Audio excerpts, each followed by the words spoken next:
Hi guys, hope you're well and having fun at home. Today, we are going to learn about the past simple tense and also the past continuous tense.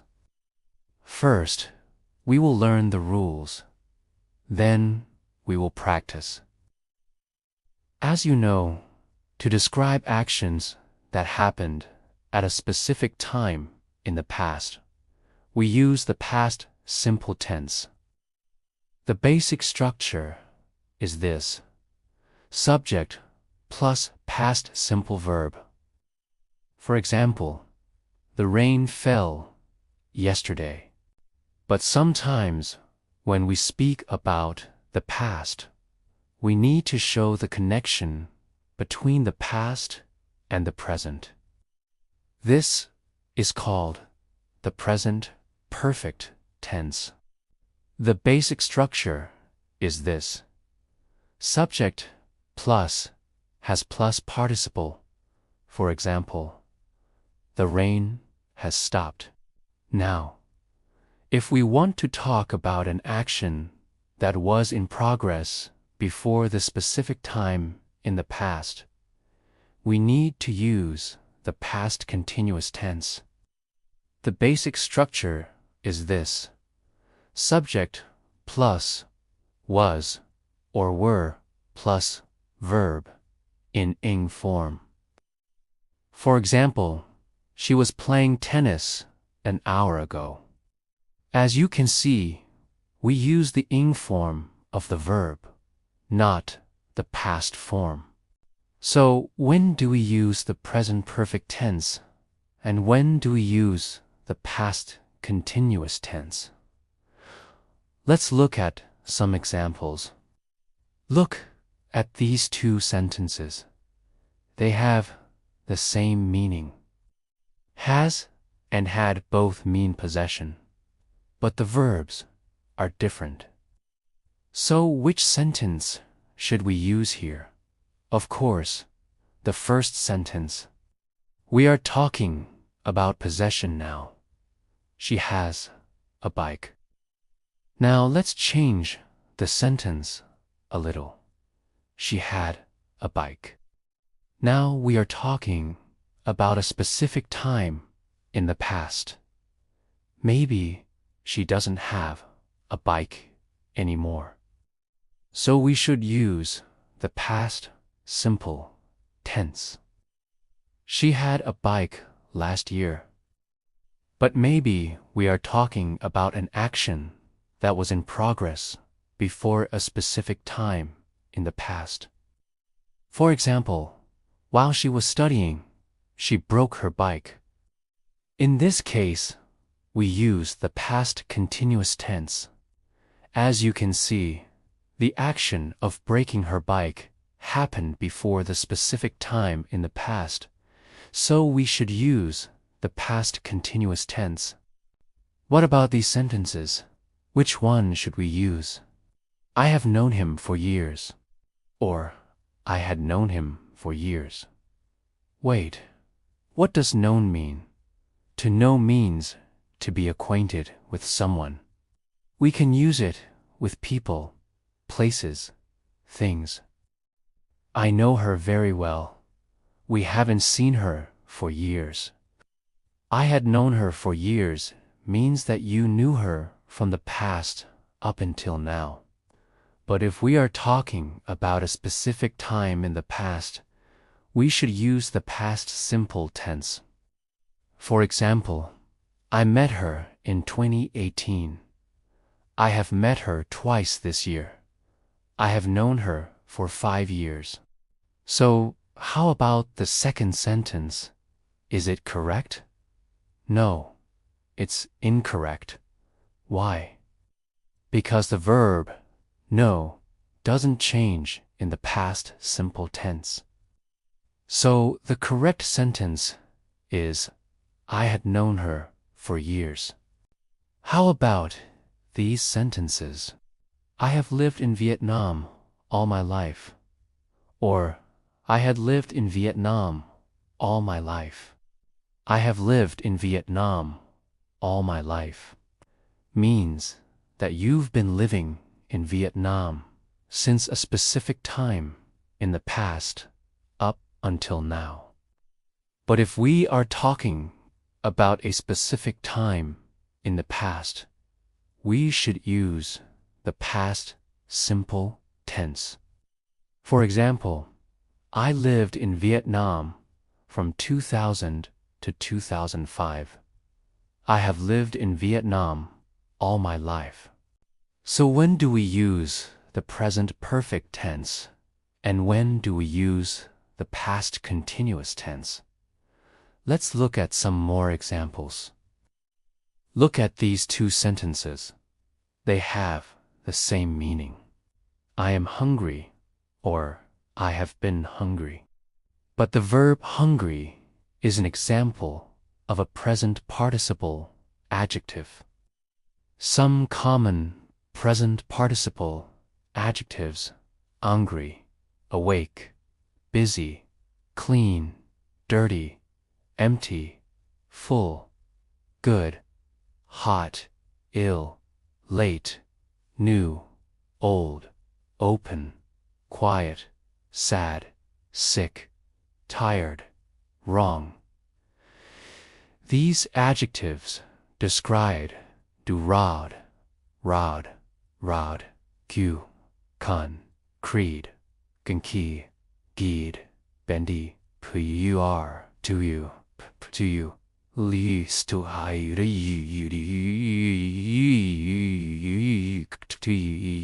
it's the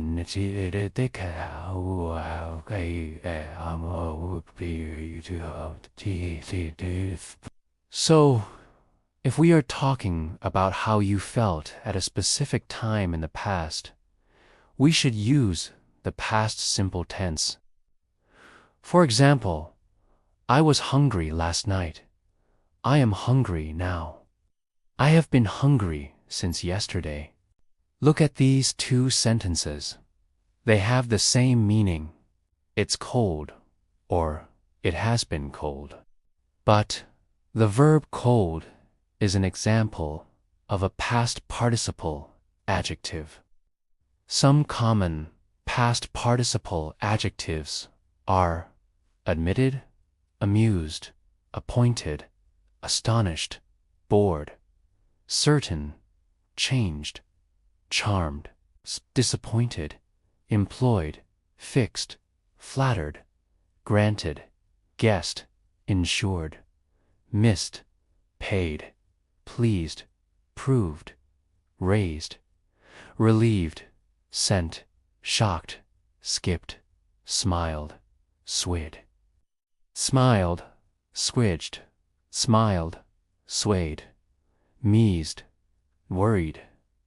These adjectives describe how you felt about Sagride, me, Batab. We get to come, Bagade, Cod, we were, our situte, were, we, you, to,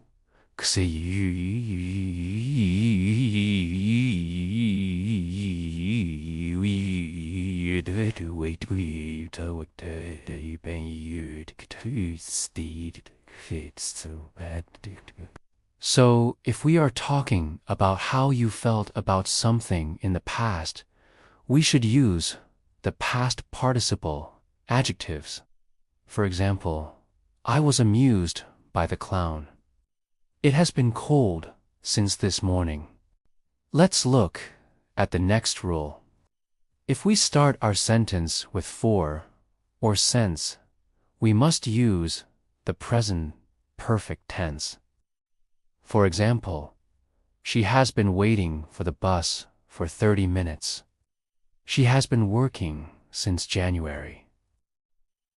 If we are talking about an action that started in the past and is still continuing, we must use the present perfect continuous tense. For example, I've been fixing the TV since this morning. Now, let's practice. Fill in the blanks with the correct form of the verbs. I haven't seen him underscore. Have you? A. Since B. For C. Ago. She underscore her bike every day. A rides. B rode. C. Has ridden. He underscore in the pool for 2 hours. A has swam. B has been swimming. C swam. I underscore my homework yet. A don't finish. B haven't finished. C didn't finish. We haven't spoken to each other. Underscore A since B for C ago. How long underscore you underscore this book? I underscore it for 2 weeks. A do study, have studied, have been studying. B have studied, have been studying. Have you been studying? Have been studying. They underscore married for 5 years. A have been. B have. C are. We've been playing here all day. We're really dirty.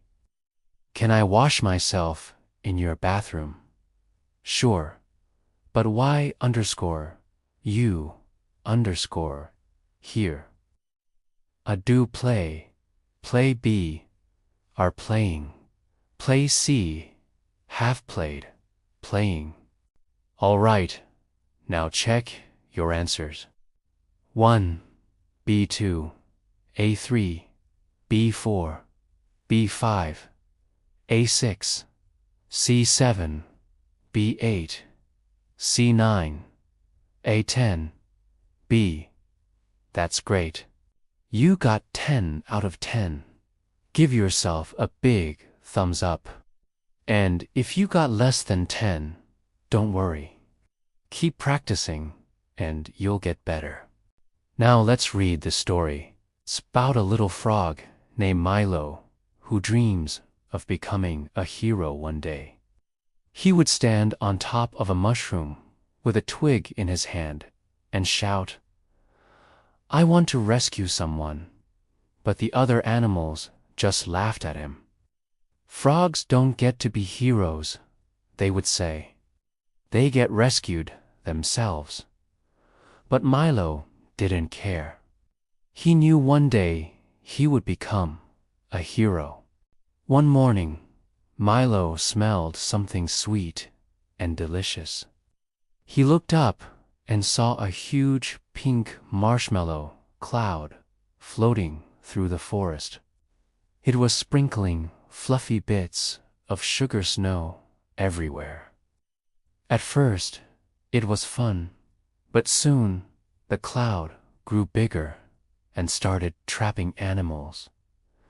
The ants couldn't reach their hill. A group of bunnies got stuck in a pool of vanilla fluff, and the big owl tree became a giant cone of cotton candy. Then Milo saw Toffee, a little sugar squirrel. "Help! My little brother is stuck in the cloud," she cried. "Don't worry.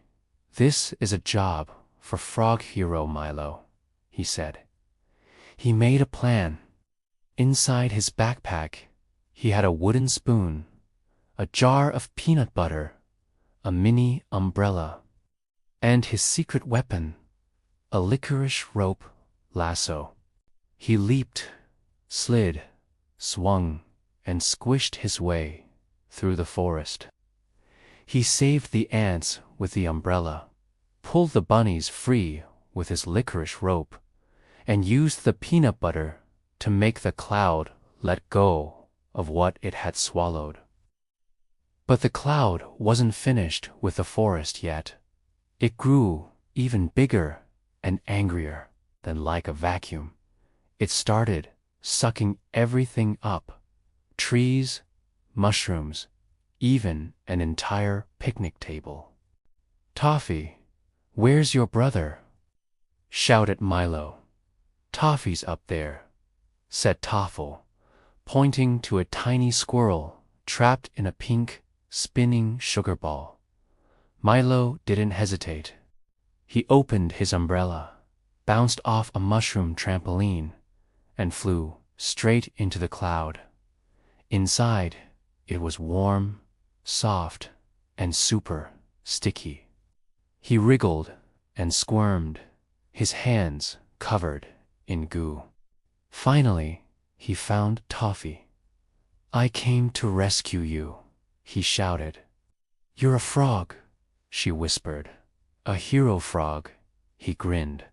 He tied the licorice rope around them both, popped open the umbrella, and floated back down to the ground like a parachute.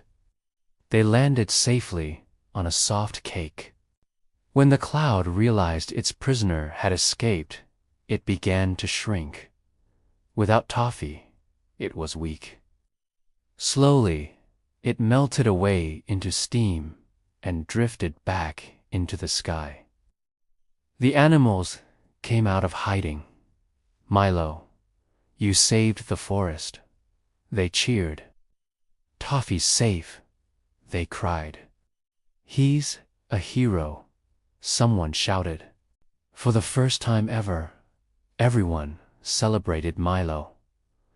They even built a chocolate statue of him. That night, the whole forest held the biggest party ever. There were cookie towers, rainbow ice cream, and lemonade fountains. And in the middle of it all sat Milo on a lily pad throne, his little frog legs up in the air, wearing a caramel crown. The end. And if you like the story, don't forget to hit the subscribe button. Thanks for watching. See you next time.